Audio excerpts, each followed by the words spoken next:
કાકી છું. હું કાકી છું. હું છજુ કાકા છું. પૂજારી છું. હું રાજા છું. હું પ્રધાન છું. હું શેઠ છું. હું નોકર છું. હું માળી છું. હું નોકર છું. છજુ કાકા પાસે મિલકત બકરી અને એક ઝૂંપડી હતી. કાકા કહે આટલું કોના પાસે? કાકાના બકરીને રોજે લીલું કોળું ઘાસ ખાવા જોતું. ચાર બકરી તને ચરાવવા. એ બકરી દૂધ દે. લીલુંછમ ઘાસ આપો. લીલુંછમ ખાવાનું તો નથી, તો દૂધ પણ નથી. એ બકરી શેઠના બગીચામાં જાતી નહીં.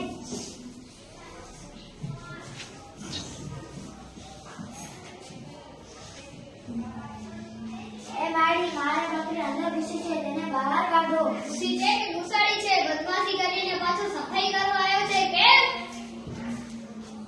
જા લઈ જા તારી બકરી. તે મારી બકરીને મારી પણ નાખ્યું. શેઠના બાટી આપણા બકરીને મારી નાખ્યું.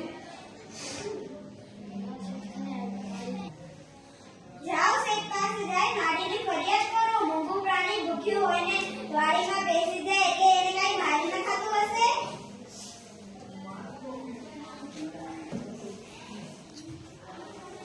શેઠ તારા મારી મારા બકરીને મારી નાખ્યું. ઈ મોંઘું પ્રાણી છે પણ તું તો મોંઘું પ્રાણી નથી ને. એ નોકર અને ઓ જાવ પાસે રાખીને ચાર ચાપકા મારો.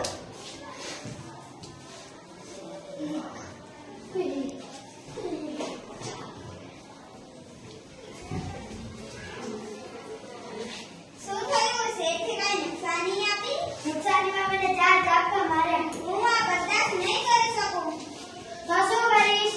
તો આપણે રાજાને ફરિયાદ કરીશું. રાજાને ફરિયાદ તો શું કરીશ?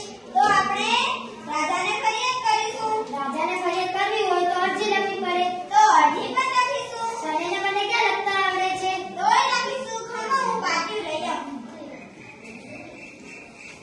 આ જો આ શેઠનું ઘર, આ શેઠનું બગીચો. આ જો આ શેઠનું બગીચો, આ શેઠનું ઘર, આ મારેલું છેડું.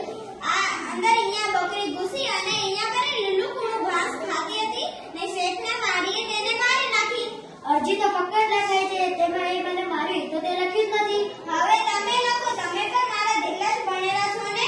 વાત તો ખરી. આ ઝાડ છે, આ મને ઝાડ નીચે ઉભે રાખીને ચાર ચાપકા માર્યા છે. બિલકુલ બરાબર. જેવી અરજી લખાવાની હતી એવી જ લખાવી છે. અને હું તમારા ગળામાં રાખી દઉં. એ ખોવાની દસ્તી જ નહીં.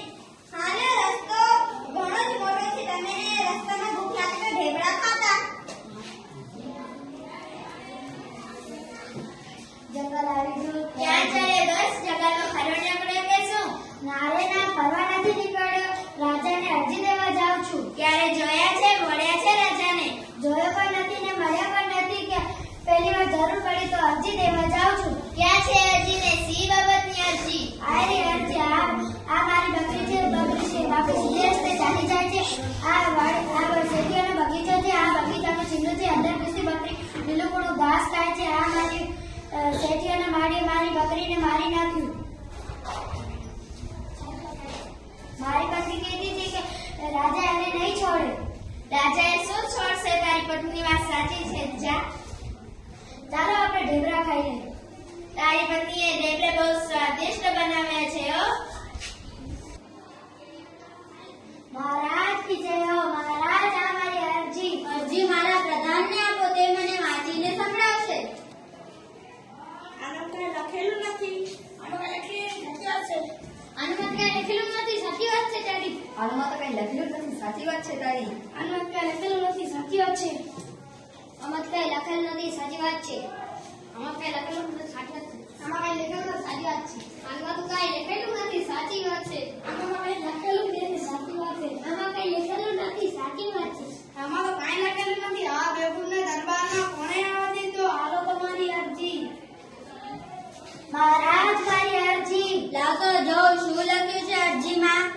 આ તારું ઘર લાગે છે નહીં? જી હા, બરાબર કહ્યું. અને આ તારી બકરી? જી હા, બરાબર કહ્યું. બકરી બાપડી સીધા રસ્તે ચાલી જાય છે. જી હા, બરાબર કહ્યું. આ શેઠિયાનો બગીચો?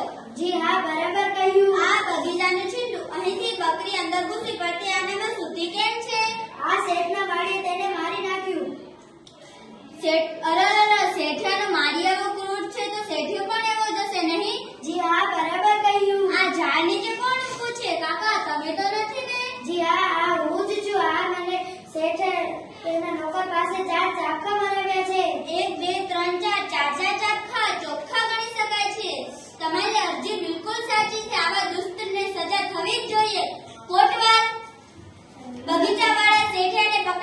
કોઠરીમાં પૂરી દો.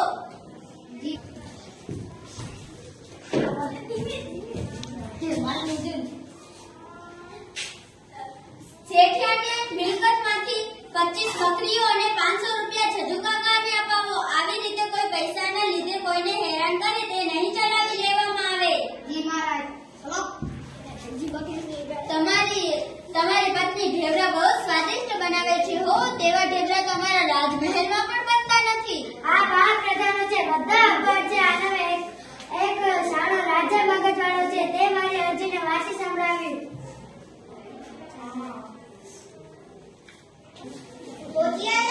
હા.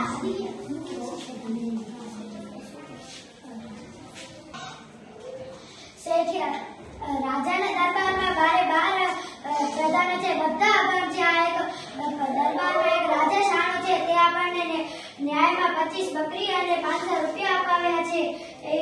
અને કહેતા કે તારી પત્ની ઢેબરા બહુ સ્વાદિષ્ટ બનાવે છે. તો આવા સારા રાજાને તમે સલામ કરી હતી કે નહીં? હા, નીચે નમીને સલામ કરી હતી. તો રાજાએ કહ્યું કે તારી પત્ની ઢેબરા બહુ સ્વાદિષ્ટ બનાવે છે.